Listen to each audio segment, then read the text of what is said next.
Imagine building your own fix engine. Well, not quite. I've been toying around with the idea for some time about building a fix engine simulator. I thought it would be a great educational process for myself and also a great tool to share with you guys for you guys to learn even more. Because it's one thing to talk about fix conceptually, and then it's another thing to get more into the practice. So I thought this would be a very, very good project. So well, let's start the project. What I want to do is I want to start very, very simply. So the first thing I want to do is basically build something that will spit out some fixed messages. All right, so let's get started. So before we do anything else, I want to give you guys, let's have some sort of guidance, right? Let's have, rather than just like going all willy-nilly and start building things, I want to take a quick look at QuickFIX. QuickFIX is an open source fix engine that you can download right now and install. You basically, there's the tar file. You uncompress that file or unpackage that file, and then you're going to set up a QuickFIX directory like I have here. And there's a lot of different components, and this is an actual fix engine, so it's great material for you to learn from. So for example, right now I'm looking at the SQL directory, and we can see there's a bunch of queries here, the session table query, the QuickFIX database table. So if we look at that, we can see, I'm gonna look at this. So we can see this is basically dropping the database if it exists, and otherwise it's going to create a database called QuickFIX. So that's basically to create the QuickFIX database. And then we look here, there's also a sessions table. So we look at the sessions table file, if I spell it correctly, we can see this is basically, again, dropping a table. So it's creating a table, right? It's going to create a sessions table if it doesn't exist. If it exists, it's going to drop it. And then here's a create table. So this is defining the schema basically. So we're saying these are the various fields. You're going to have begin string, center comp ID, target comp ID, session qualifier, create date, time, date, incoming sequence number, outgoing sequence number, right? And then we're defining the data type. So you have character, variable character. We're setting a 8-character limit for that field. So the begin string field would not accept a more than 8 characters. And we have a bunch of 64-character field limitations there as well. We see they set up the primary key. So the primary key in this particular setup is begin string, comma, center comp ID, comma, target comp ID, and then session underscore qualifier. So that's the primary key values they have here. And then, of course, you always end your SQL commands with well, it depends on which flavor you're using. But here we end with a semicolon. So let's get out of here and see what else we have here. So there's an event log table. Let's take a look at the event log table, see what's in there. Event log table. So we're creating a table, create table event log. So this is going to be an actual event log table. So we could go select start from event log where, and then here's different things where begin string equals something another, and sender comp ID equals something that's less than 64 characters, right? Because this is the schema defining all these fields, right? What kinds of data. So time in milliseconds is an integer, right? All right, so let's get out of here. Oh, we have time. The time field is in date time format. You get it. Then we have a shell script and a bash script. Basically, if we look here, we can see create sh. So pretty much this is running bash, and it's looking for 2 arguments, $1, $2. So you're going to pretty much type in the script name, and then you're going to enter 2 arguments, $1, then $2. So 2 arguments separated by a space. So script name, space, argument 1, space, argument 2, right? And this is what it's going to do with it. It's going to tell you that it's creating a database. So echo creating database, right? And then it's going to use MySQL. So it's going to call MySQL, send it this argument, right? And this argument is actually going to use the variable. So it converted your arguments into variables, right?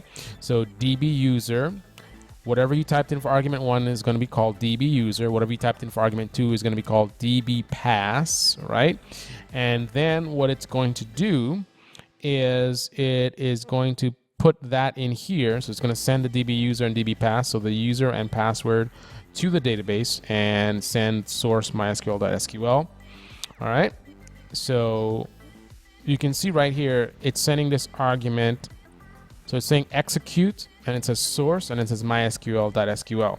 So we already know what that is. That's the MySQL SQL right here, which basically says source, QuickFIX database SQL, sessions table SQL, messages table SQL, messages log table SQL. So pretty much all of these queries that you see here, all of the, let's clear this out and let's do an ls star.sql. So it's going to run all these queries in all these files, which basically creates a bunch of tables. And then you also have a directory called spec. We have the fix spec in there. So this is a 4.2 spec file. As you can see, I have all these field names. So begin string, you can see it's set to required yes. So we can easily change that value here. I'm just using VIM improved. So you have body length, message type, sender comp ID, target comp ID, on behalf of comp ID. So these are all these fixed tags and setting whether they are required or not required. And this is the header section. So we can see header this is all the stuff that's going to go in the header. Let's continue looking down screen view so we can see more. So this is all in the header. And then that's the end of the header. So these are all the tags for the header section of the fixed message. And then we have the message section. So we have there's heartbeats, touch requests. So these are different types of messages. You have message categories of admin, right? And we have, message name. So this is broken down by message name. You see all these are message names, and then the fields, required, not required. And I believe there's some groups as well. Here's another message. It's a reject message. These are all the parameters for the reject message, right? And we can continue down. We see here IOIs, lots of tags for IOIs, right? And then we have a group here. So there's a group called no IOI qualifiers, and that group consists of just a field name right there. All right, so then if we look here, we see that there's a Python directory. There's a Python directory, C++ directory, Ruby directory. You guys know I love Python. I have been doing quite a few Python programs lately. And let's go in here and let's clear this up and see what's in here. So we have all these Python programs in this directory, and we can see it references different fixed versions. So these are probably going to be class files. So we look in here, we can see, and I'll tell you what a class file is in a second. Go ahead and click on that subscribe button and welcome aboard. Also, click on the bell icon. You have to do this because YouTube is about money. They only promote content that makes them the most money. They don't care about content that's of value to you guys. So because these videos are focused on value and not on mass appeal and gimmicky kinds of things, YouTube will censor my channel. They've done it before. Right now, only 5% of my subscribers even know when I post videos. So if you're gonna subscribe, you've got to click on the bell icon. Otherwise, you're not gonna know when I post videos. You're gonna miss out on my secret. Those of you guys are new to programming. So class file is like a blueprint. If you're familiar with functions, where you can define a function, so there's certain things that you want to happen. You want to maybe pass an argument to it and have it do different things with it. So whenever I type in this word, I want you to take that word and print it out 100 times, right? So I can define that instead of instructions, and then whenever I call that function and I send it a value, it's going to take that value and do the preset instructions. So that's kind of what these are right here. So these definitions, so these definitions are like functions, and these functions, or they're called modules within a class, are within a class. So this is definitely a class file. You can see it does an import QuickFIX as fix. So it's importing the QuickFIX module. So module just being, one of the powerful things about Python, why it's so fast to build programs in Python, is that instead of building everything from scratch, you have a massive library of modules.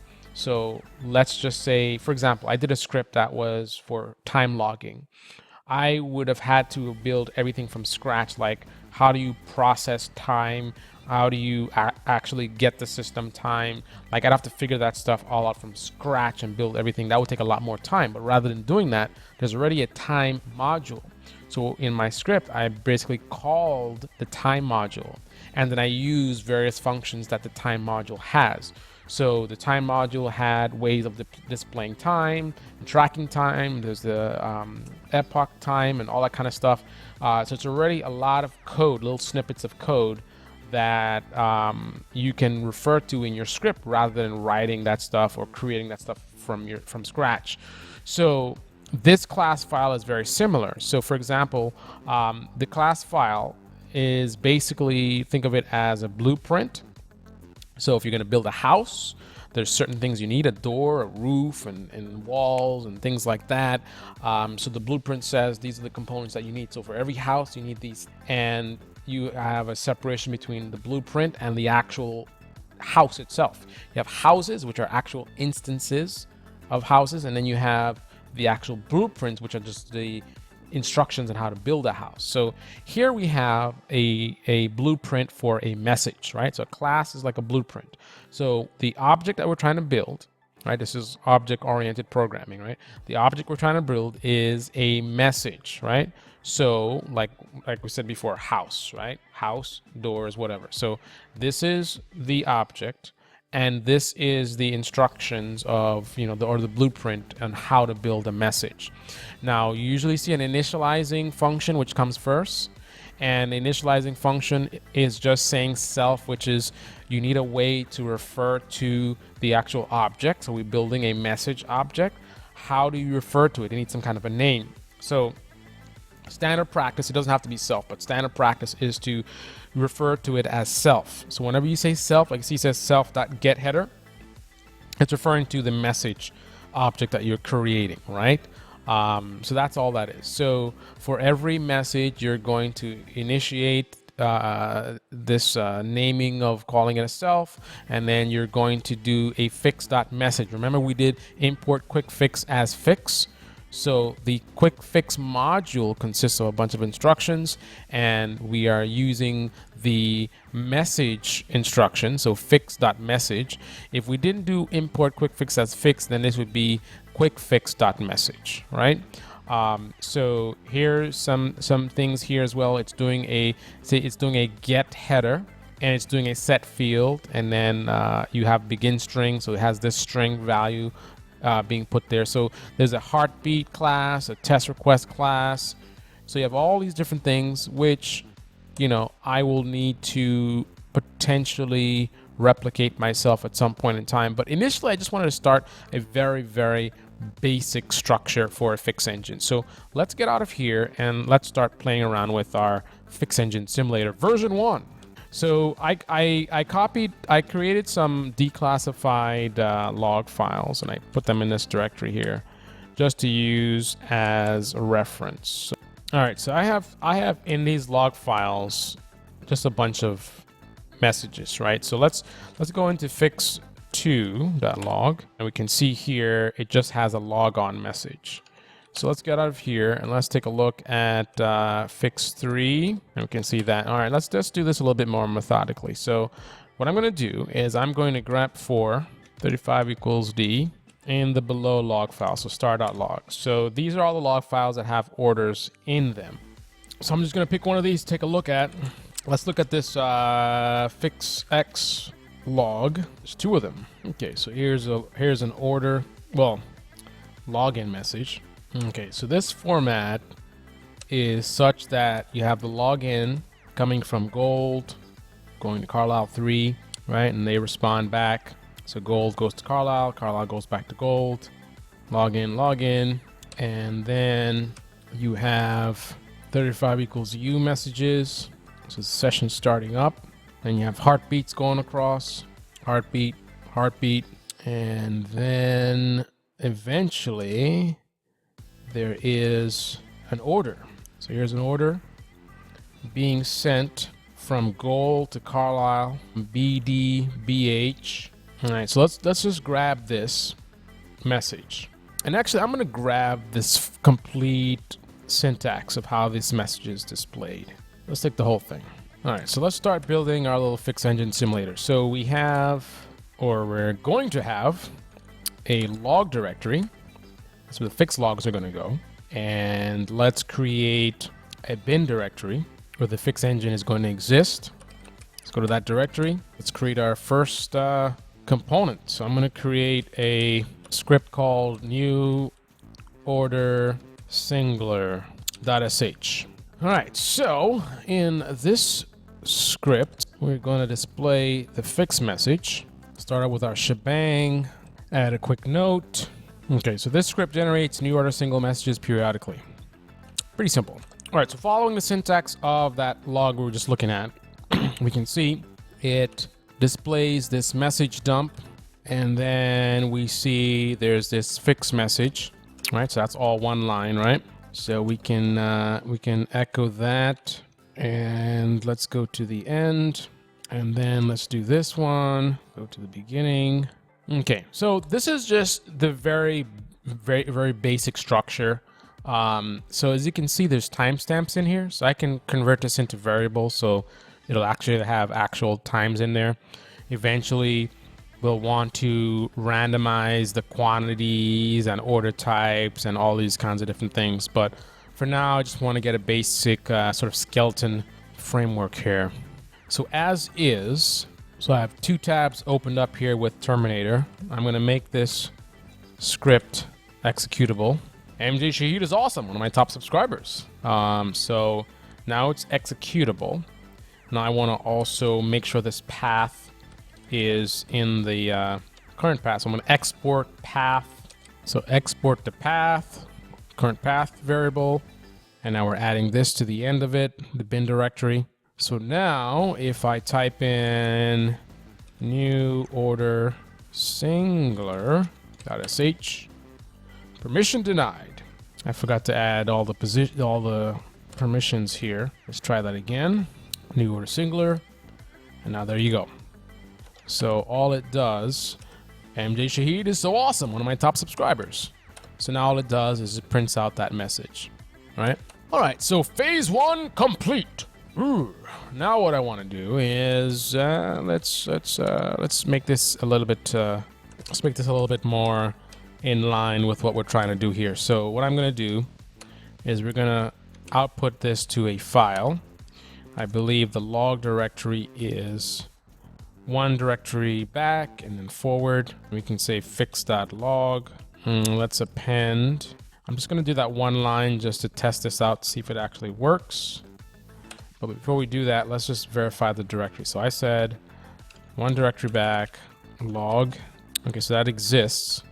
So that should work. So let's go ahead and run this. New order singular. Now let's do ls log. There's a fix log there. So we can now cat. All right, so message dump is in the log file. All right, so we have successfully, Shahid is awesome. So we've successfully put something into the into our fix log. So we would just put our first fix message in the log. Not really a fix message, but all right. So now what I'm going to do is I'm just going to add this to the end of each line. So let's go to the end, append. All right, so now this whole thing is going to go into the log. So it's going to send, so when I'm done, it's going to say message dump, then this, then that, because we're appending. Message dump is already in the log. So now this is going to add it a second time. All right, fix log. There you have it. Message dump, receive fix message. All right, so now let's set it up as a loop. I'm actually going to open up another tab. So now I'm going to tail the fix log. So I'm basically going to keep monitoring the contents of that log, right? So we actually might want to tear this off. All right, so every time we run this, you should see, so let's change a little something. I want to add, I can actually easily put the date in here. Let's do that. So we want to get hours, minutes, seconds at least. So we can use this to pull the date format. So we can do variable substitution inside the script. So let's go into our script. So we say date equals $, and in the parentheses we put the command that generates the date. So now, since we have double quotes down here, we should be good to go to replace this right here, $date. All right, and test that out. So we're gonna run it. See the date changed? See that? Just tailing the log, so we can see it's changing every time, adding a new message, and the timestamps are changing. All right, so now what we want to do is add a loop. So it'll keep doing this. While true, do. This would be required in Python. Here, not so much, but it looks good. Done here and run this, and you can see that works. So let's slow it down a little bit too crazy. So you're gonna generate this message. You're gonna sleep for, let's say, 2 seconds. All right. And what I'm gonna do here is I'm actually gonna do a while loop to call this to constantly. I want to constantly see what the effect it's gonna have. So while true, do, and we can just say new order single. Just gonna run it, sleep 2, clear the screen, and then do it again. We're done. So now it's gonna constantly run. As you can see, it's running with the 2-second interval. As you can see, it's updating the fix logs. The timestamps are updating. All right. So that's all I wanted to cover for this episode. This is just getting things started. This is, you know, now we have something that's automatically generating a fix log, generating fix messages. These are static fix messages, but again, you know, piece by piece, right? We actually added some kind of interaction here where it's actually pulling the variable. Obviously, we need to change the date as well. So I can easily pull a date variable, set of date variable to go with the time. So actually, I think I called this date. I don't know why I did that, but so we should do like a, if these go together all the time, I'll just call it date time. If not, then I'll do a time variable and then a date variable. Set them, you know, before each instance of the loop, and then boom. Then we want to randomize. We want to randomize like client order IDs. So that's the next thing, generating unique client order IDs. So there should be a system that checks to see if the client order ID actually exists. There's so much stuff. There's so much stuff to do, but one step at a time. This is the Carlisle Speaks Wall Street. Thanks for watching and following along my journey of building my very own fix engine simulator. Very exciting. Right now I'm starting in Corn Shell, but eventually the goal is to move over to Python, and that's going to be awesome, especially since looking at the QuickFIX fix engine. It's open source, so I can take a look at the code and use that as inspiration, get some ideas from that, and it's in Python, so that's a perfect. Anyway, if you enjoyed this episode, you know what to do. Click on that like button, comment below, say at least hi, have some manners, and thanks for watching, guys. Until the next episode, ciao.